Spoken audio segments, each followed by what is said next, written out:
I went out one night with my boss instead of him, and he took it to heart and decided to leave me.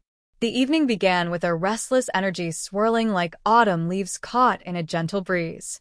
I sat at my cluttered desk after a long day that had been punctuated by the monotony of routine emails and half-hearted meetings, when a casually offhand remark from a coworker carried an invitation I'd never truly considered. It was not an overt summons, but rather a suggestion that tonight might become something unexpected, something powerful enough to shake the comfortable confines of our professional roles.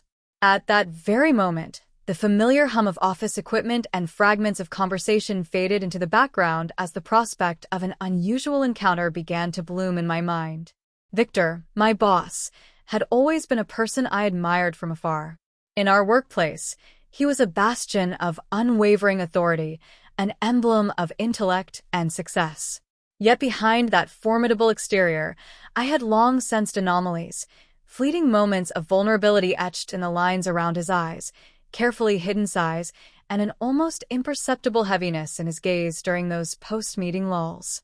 On this particular evening, layers of mystery mingled with subtle indications that something profound was on the verge of unfolding. As I gathered my courage and stepped out onto the neon-lit sidewalks of the city, I could not shake the feeling that I was inching closer to a truth neither of us had dared fully confront before. The downtown bistro, nestled between towering glass structures and throbbing city life, welcomed me with an inviting warmth. Its old-world charm resonated with subtle hints of history, exposed brick walls adorned with photographs of a bygone era, the faint aroma of spiced cuisine, and the sound of an acoustic guitar delicately plucking out familiar melodies. The restaurant was almost alive with whispers of secret meetings and quiet confessions, a place where time seemed willing to pause, if only for one night. Inside, my nerves fluttered like anxious birds. Every step that echoed on the polished floor brought me closer to the reserved table waiting beneath a patterned lamp, gently illuminating the space where fate awaited. Victor was already there when I arrived. In the soft candlelight, his face was layered with both relief and a haunting sadness that held me captive. His eyes, typically steady and commanding, held a distant sorrow, as if weighed down by a regret from which redemption seemed futile. I took my seat opposite him, our eyes locked in a silent dialogue that promised both understanding and inevitable heartache. Over a dinner that slowly unfurled from familiar small talk to unexpectedly deep personal revelations, we temporarily stepped out of the rigid hierarchy that had always defined our days. Each course served as a backdrop to stories of lost loves, tender reminiscences from childhood, and ambitions that had once burned intensely but were now muted by disillusionment. Victor's recounting of his past revealed wounds layered deep behind his polished exterior. He spoke of a partner once cherished, a companion whose presence had been a keystone to his life structure, and how the abrupt cancellation of a planned evening had forced him into turbulent waters. As he delineated the setup of that night with an almost clinical detachment, I realized that I was not simply his subordinate. I was stepping into a role steeped in unexpected intimacy and unspoken sorrow. It became evident that his partner, whose absence was so palpable, had been a stabilizing force in his otherwise impeccable routine, and my very presence, as incidental as it might have seemed, had triggered an internal reckoning for him. The dinner, though punctuated by polite smiles and graceful pauses, soon gave way to a confession that redefined our relationship. In a hushed tone, Victor casually remarked that he had been expecting someone else that night, someone who had once held a deeper, personal significance, a person who knew him beyond the masks and facades of corporate life. His words, laden with both longing and disappointment, struck me with an emotionally wrenching intensity. I could sense the raw vulnerability intermingling with an undercurrent of betrayal, as if the evening's very cosmos had conspired to remake our lives.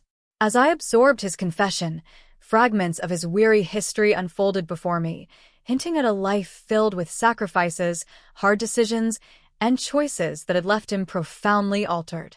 The initial shock of his admission gave way to a cascade of self-reflection. I began to question whether I was merely an unintentional substitute in a drama that had been long in the making. Had I, in some unwitting moment, assumed a role that neither my heart nor his had sought? My mind spun with the possibility that destiny, in its cruel irony, had allowed me into a space where I was both a savior and a harbinger of loss. This internal battle of guilt and bewilderment was as palpable as the rich flavors of the meal we were sharing, and with every bite, the ambiguity of our situation grew harder to ignore. The drive home that night was an odyssey in itself. Each red light, every idle moment behind the wheel, felt like an eternity in which I grappled with my own culpability. The city streets, usually bustling with nocturnal life, were now dulled by the weight of my swirling thoughts. The radio drone was a mere backdrop to an internal monologue filled with haunting what-ifs and the relentless replay of Victor's pained expression.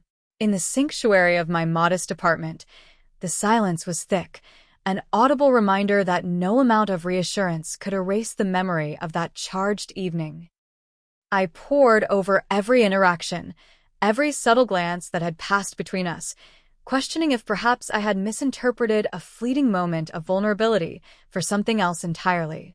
In the days that followed, the once familiar corridors of our workplace became a labyrinth of awkward encounters and unspoken apologies. Victor's absence, both physical and emotional, was a constant presence, like an unfinished symphony that echoed through every conversation we were forced to share. I attempted to soothe the tumult by leaving behind small tokens of sincerity, a carefully chosen book on literature, a handwritten note laced with apologies, even a late afternoon cup of coffee placed on his desk in silent contrition. Yet, every gesture seemed to widen the chasm between us, turning every glance into a reminder that what had been lost was perhaps too precious to reclaim. Colleagues, in their insatiable need for gossip, soon caught wind of the delicate mishap, a misinterpreted and twisted version of that night's events that painted me as a simple interloper in a drama that was far more intricate.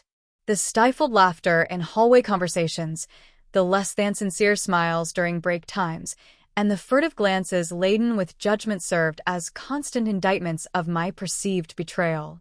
I found myself trapped in a web of whispered reprobation, each day at the office morphing into a gauntlet where I was forced to reckon with both external condemnation and the relentless internal cacophony of remorse. Amid this disquiet, certain moments of solitude offered both clarity and further confusion. One quiet Sunday morning, with delicate rays of sunlight caressing the worn pages of my journal, I sat by the kitchen counter and began a reckoning with my soul. The pen in my hand danced feverishly across the pages, chronicling every emotion, anguish, confusion, and an unyielding longing for a resolution that seemed forever out of reach. The act of writing became both an exorcism and a meditation, an attempt to trace the convoluted pathways that had led my heart into territory that had been both forbidden and irresistibly magnetic. I documented the ache of watching an irreplaceable part of Victor's life crumble, his brief, immeasurable loss, and the haunting irony of becoming intimately entangled in another's sorrow. Victor's own struggle was played out in solitude far from the gaze of the outside world.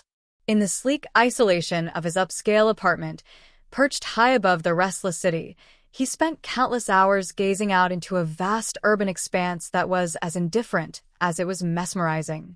In those musing moments, the bustling lights below were mirrored by flickers of pain in his eyes, a stark contrast to the unyielding resolve he exhibited at work. He had become a solitary figure haunted by the memory of that night, tormented by how the simplest of actions could unravel years of carefully constructed stability. The architecture of his mind, once as well-ordered as his pristine routines, had now given way to chaotic, meandering alleyways of regret and sorrow.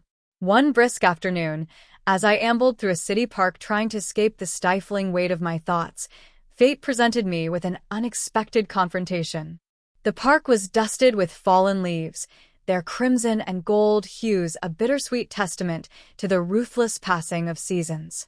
Here, in a quiet corner away from the noise, I encountered Andrew, the very person whose absence had been the catalyst for that tragic evening. Andrew was an artist in every sense, his weathered yet delicate features marked by experiences too profound to articulate easily with words. His eyes, quiet and pensive, seemed to carry the weight of countless untold stories. What began as a tentative exchange of pleasantries soon blossomed into a candid, soul-stirring conversation, one in which we explored the ineffable nature of betrayal, the slump of loneliness, and the hidden scars that time could never fully heal. Andrew's narrative unearthed startling revelations that challenged the shallow versions of events that had circulated in office gossip. He detailed how external pressures and unforeseen circumstances had forced his hand, how the intricate dance of obligations and personal failures had left him with no choice but to cancel the planned encounter. His words, raw and unvarnished, painted him as a victim of forces neither he nor Victor could control. As he spoke, I began to see that my inadvertent involvement was but one thread in an elaborate tapestry of disappointment and history shared by both men. The sorrow in his tone was laced with resignation, a resignation that resonated so deeply that it emboldened me to share my own recently uncovered vulnerabilities. In the weeks that followed, Andrew and I established an unlikely kinship. Our afternoons, now spent in quiet cafes or meandering promenades through art-lined neighborhoods, were infused with an honest exploration of the human heart and all its complexities. Every discussion, no matter how mundane, became an odyssey into understanding the inexplicable forces that guide our choices. Andrew taught me that the scars we carry are not mere reminders of our failures, but symbols of our resilience, the cracks through which difficult light can somehow seep. Our shared reflections on love, loss, and redemption allowed me to reconcile with a painful but irrefutable truth that the narrative of that fateful night was far more multifaceted than even my own frantic introspection had suggested. Back at work, though the physical presence of Victor was absent, his influence lingered like a ghost. Every meeting, every memos distributed through polished corridors, was interlaced with memories of sharp glances and unspoken questions. I tirelessly attempted to rebuild the delicate bridge that had once connected our worlds, a bridge that now seemed constructed from the fragile material of contrition, brittle and susceptible to the slightest tremor. My days blurred together into a ceaseless quest for penance, each moment measured by the silent hope that maybe, just perhaps, time would prove forgiving. Each careful gesture, a shared laugh over a misfiled report, a quiet nod of acknowledgement, was my attempt to reclaim the lost connection before it was consigned to a chasm of regret. During long, sleepless nights, while the city slumbered and my apartment grew colder with each passing hour, I found solace in introspection. I would often retrace the line of events, each small decision, every fleeting pause, and search for the elusive moment where a single choice could have shifted the entire narrative. There was a searing pain in acknowledging that I had inserted myself into a delicate tableau not by design, but simply by the unpredictable meanderings of fate. It was a bitter pill to swallow, that in trying to comfort a man who was drowning in his own anguish, I had unwittingly become an instrument in his self-imposed isolation. One particular evening, drawn by a strange compulsion, I visited the very bistro where the fateful dinner had taken place. The dim lighting and subdued conversation evoked memories so vivid that the past felt as tangible as the present. I sat alone at a table tucked away in a shadowy corner, reflecting on all that had transpired, the cascade of revelations, the exchange of heartfelt apologies, and the silent, irrevocable ways our lives had diverged. As I sipped a remnant of wine, its flavor both bitter and evocative of lost possibilities, I began to wonder if there was any road back to what once was, or if part of me was forever bound to this new, painful reality. In that moment of solitude, every detail of the night crystallized into a poignant mosaic of sights, sounds, and emotions. I recalled the barely noticeable tremor in Victor's hand as he reached for his glass of wine, the nearly imperceptible tightening of his jaw when his old partner's absence was mentioned, and the soft, mournful tone with which he recounted his past, a past fraught with both profound connection and irreparable loss. These images haunted my mind, Each flash of memory coexisted with the knowledge that even if I longed for a return to those unfettered moments of warmth and closeness, some lines, once crossed, could never be uncrossed. Then, as if the universe sought to offer a final act of redemption, a surprising twist arrived on an overcast afternoon. Victor reappeared in the company of an unexpected group at an art gallery that had become a new haunt for creative souls seeking refuge from the mundane. I recognized him immediately, not as the imperious boss of our shared past, but as a solitary figure leaning against a stark white wall adorned with abstract expressions of sorrow and hope. His presence was understated, yet charged with a gravity that commanded attention. When our eyes met across the gallery space, they communicated a medley of regret, determination, and perhaps a tentative willingness to embrace the unknown. His confident smile, which had once characterized every boardroom encounter, was now tempered by a vulnerability that softened the distance between us, if only for a brief, electrifying moment. That day, amid hushed commentary on the art and the palpable tension in the room, Victor and I navigated the boundary between what we had been and what we might still become. Our conversation was measured, heavy with words laden with meaning that stretched beyond mere apologies or professional decorum. He spoke quietly, recounting his arduous journey toward reconciliation with his own reflections, a path marked by fervent self-criticism and the slow, deliberate act of forgiving the person he once was. I, in turn, shared the deep recesses of my own struggles, the isolation of regret, the desperate need for redemption, and a heartfelt plea to understand that sometimes our best intentions crash and burn, leaving behind only the tender embers of lessons learned. As twilight deepened into a velvety night, I found myself once again by the riverbank, a place that had witnessed countless moments of reflection and heartache. Standing with my arms wrapped around myself, I allowed the cool night air to brush away the remnants of earlier grief.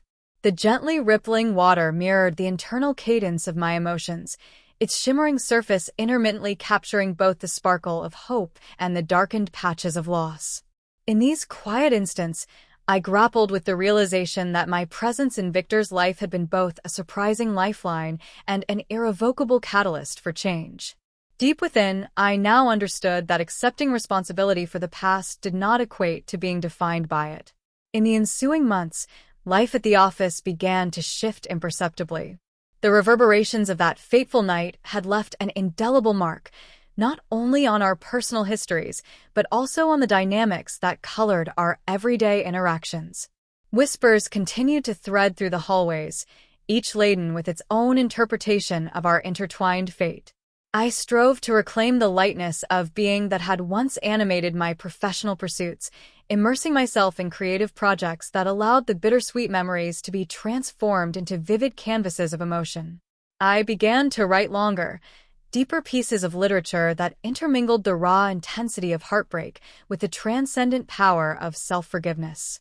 Each keystroke was both a lament for what had been lost and a promise that nothing was ever truly beyond repair, even if the scars lingered as permanent reminders.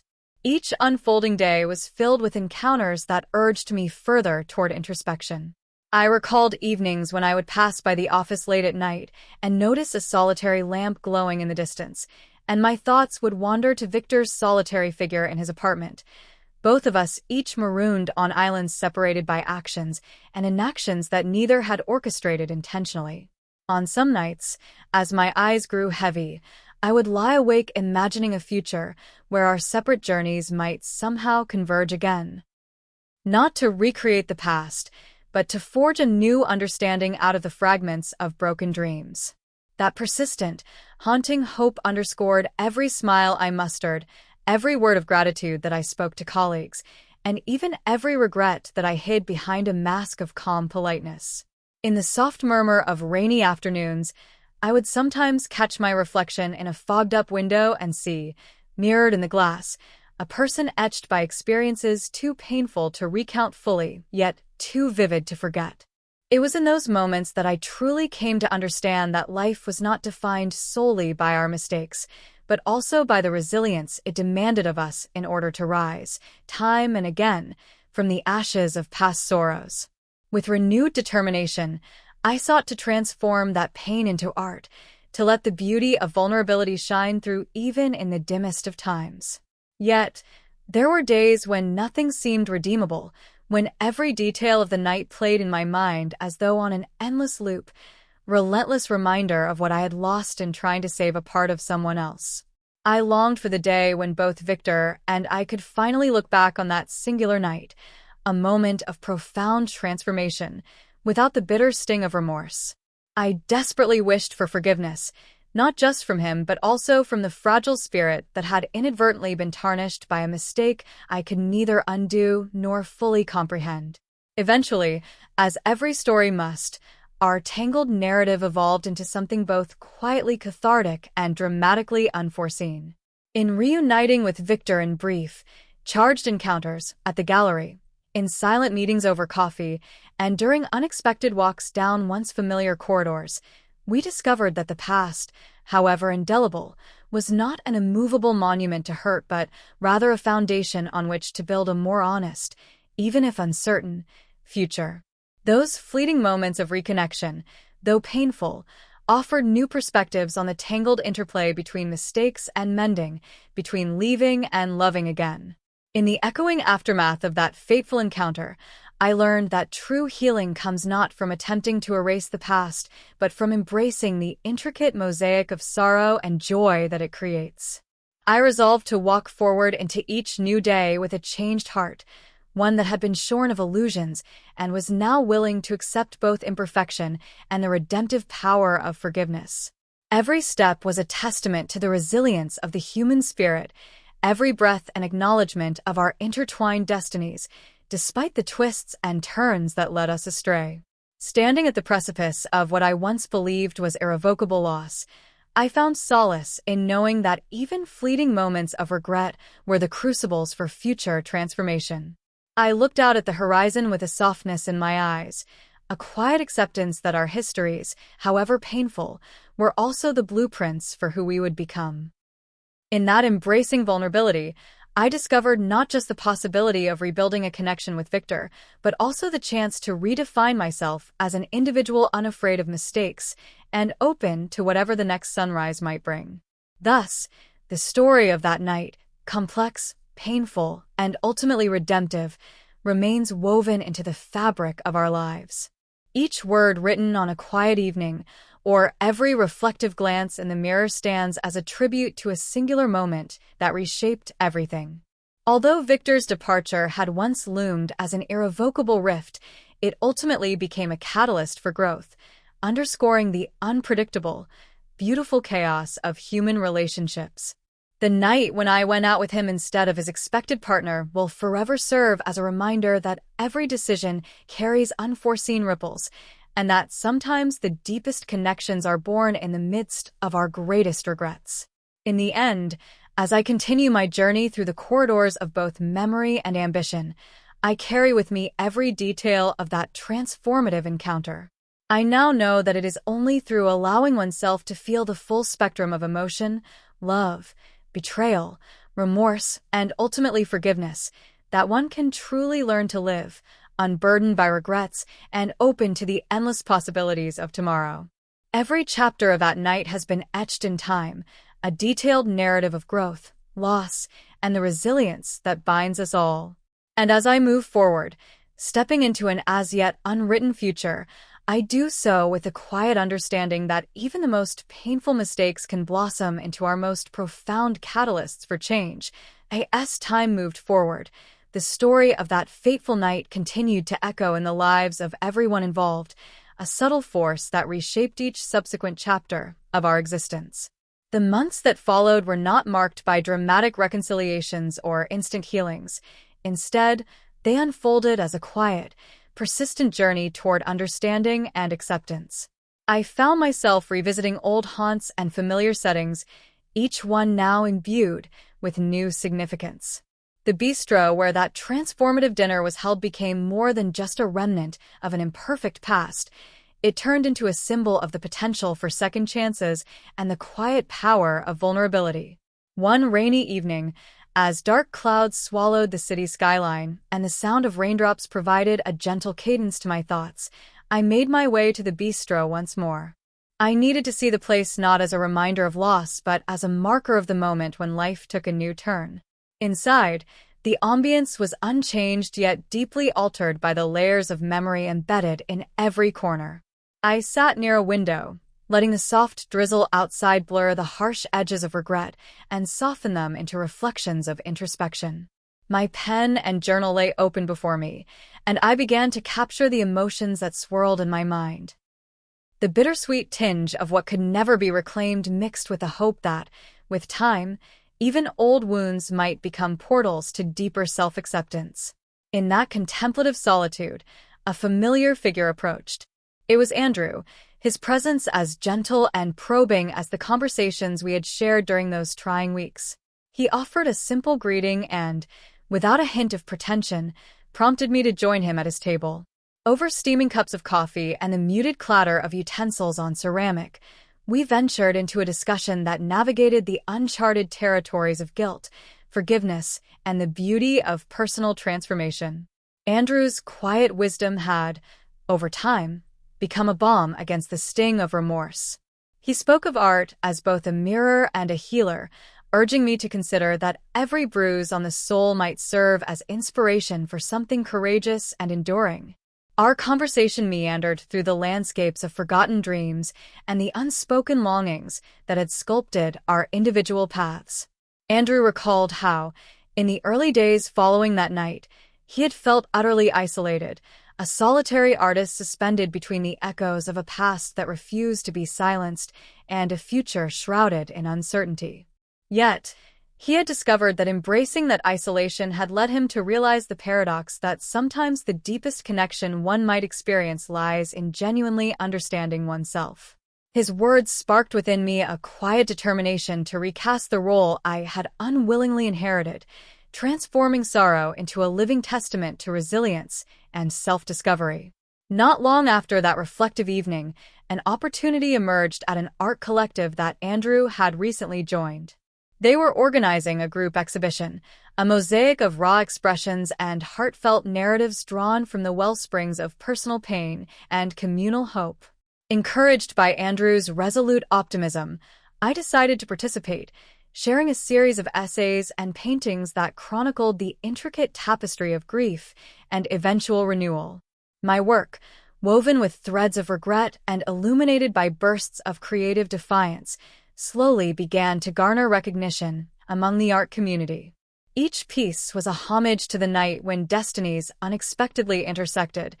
Each brushstroke was a silent acknowledgement of the mistakes that had once driven a chasm between parallel lives. At the same exhibition, fate once again conspired to bring Victor into view. He moved through the gallery with a measured grace that made him appear both distant and profoundly present. Our eyes met briefly across a crowded room, and in that fleeting moment, I saw not the distant, aloof figure of our shared past, but a man who, like everyone else, was striving to reconcile the parts of his soul that remained fragmented by the passage of pain. His presence stirred a quiet intensity within me, a mixture of regret, longing, and even a cautious hope that perhaps there could be another chance for redemption. Though neither of us spoke a word at that moment, the silent exchange was loaded with the weight of countless unspoken apologies and unfulfilled desires. That night, as the exhibition drew to a close and the gallery lights dimmed to a soft glow, I lingered on the precipice of newfound hope. I took a deep breath, feeling as though the entire saga of that fateful dinner was slowly dissolving into an era marked not by despair, but by the quiet resilience of the human spirit. I found myself willing to accept that while the scars of mistakes might never fully evaporate, they could indeed become the substratum upon which new beginnings were built. The transformation was subtle, a slow unveiling rather than an abrupt resolution, but it was genuine, an internal shift that redefined both who I was and the way I chose to look at the world. In the days that followed the exhibition, my path led me to join a creative writing workshop, a forum where stories like mine were woven together with the words and shared experiences of others. Among participants were individuals who bore their own burdens of regret and loss. In that safe space, we untangled our narratives, each one a testament to the human capacity for renewal. I read aloud passages from my journals, allowing myself to be vulnerable before a small circle of kindred spirits who listened with empathetic hearts. With each recitation, I felt the weight on my soul ease a little, replaced by the cathartic power of shared understanding. Within that workshop, I also encountered someone unexpected, an individual who had once worked closely with Victor. Her name was Elena, a former colleague turned freelance photographer known for capturing the raw, unvarnished truth behind everyday moments. Elena's keen observations had rendered her both a storyteller and a chronicler of mysteries that often defied conventional logic. As we began conversing about the layers of our lives, she introduced new dimensions to the narrative. Elena suggested that perhaps the pain, the betrayal, and the ensuing isolation could be rewritten not merely as chapters of loss, but as a prologue to a deeper, transformative journey. Her perspective was that every misstep was also an opportunity to discover facets of one's inner self previously locked away. Inspired by her conviction, I started to see the lingering sorrow not as an agonizing limitation, but as fertile ground from which new insights could emerge. Slowly, an unexpected shift occurred in my relationship with Victor. Our paths began to cross more frequently at professional meetings, charity events, and even during chance encounters at quiet cafes tucked away in side streets. Each encounter was filled with cautious politeness at first, carrying the mutual acknowledgement of old regrets and the unspoken question of what now. There came a moment one cool spring morning when, during a brief pause in an otherwise bustling networking event, Victor finally initiated a conversation that was both hesitant and profound. With a sincerity that made his usually guarded voice tremble slightly, he asked how I had been healing from the past.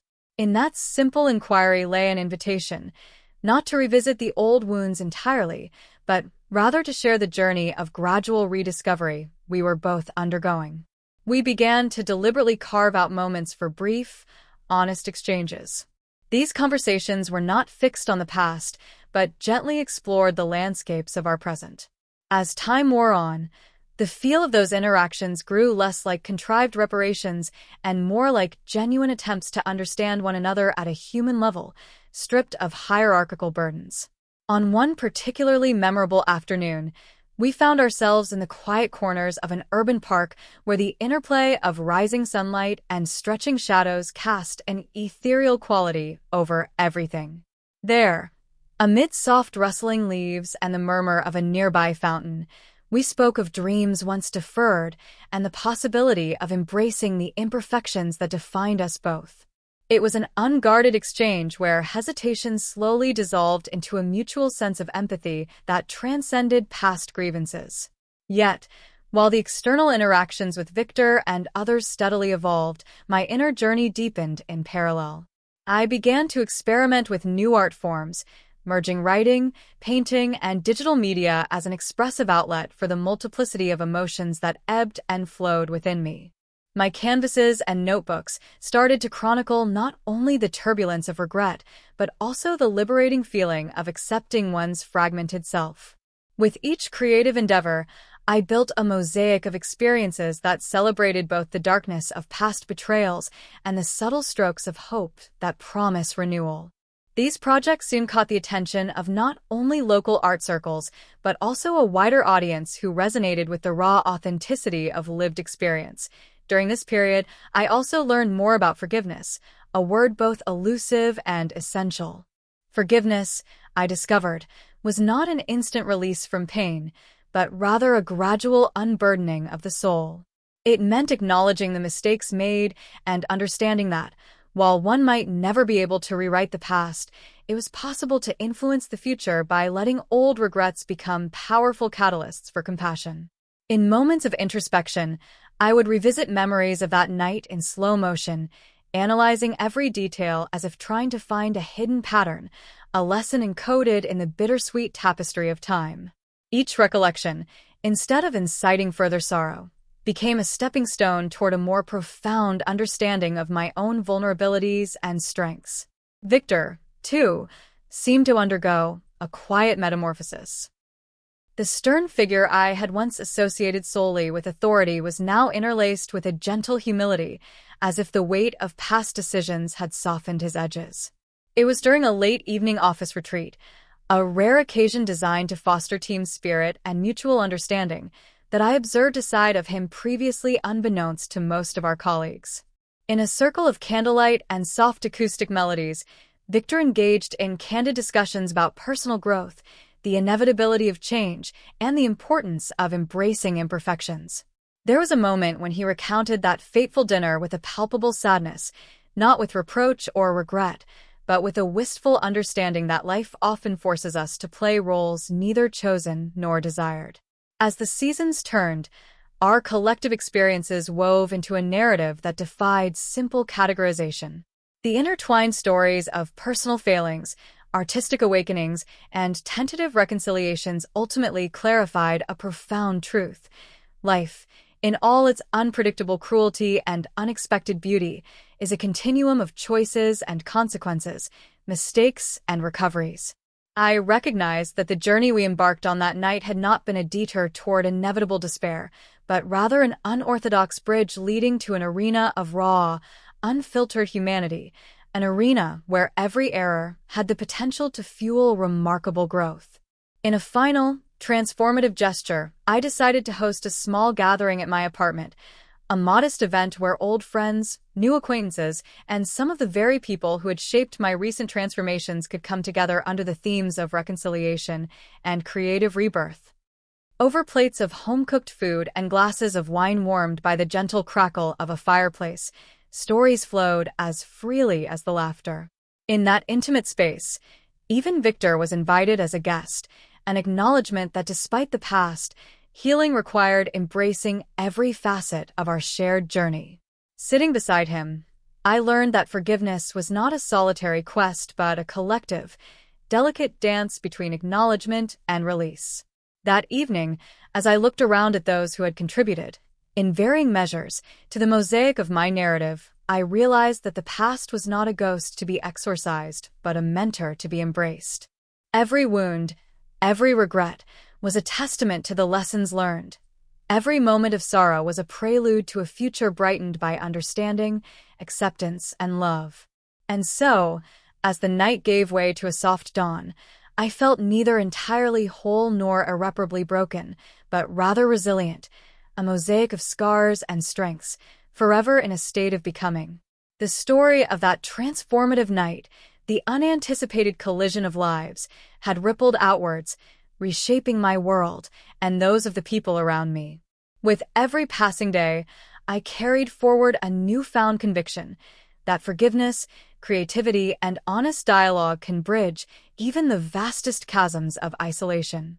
Victor's quiet return and our subsequent rediscovery of shared humanity were not the erasure of old mistakes, but the acknowledgement that every relationship is, in itself, an evolving story, one that demands both purity of self and acceptance of the undeniable complexities of love. And so the journey presses on. With each new sunrise, I write another page, sometimes trembling with sorrow, often alight with hope, and always with the understanding that the choices we make, however painful, are the catalysts that propel us toward a deeper awareness of who we are. In that acceptance lies a promise that even amidst life's darkest nights, a soft, resilient light endures, guiding us ever onward into a future marked by growth, healing, and the gentle embrace of forgiveness.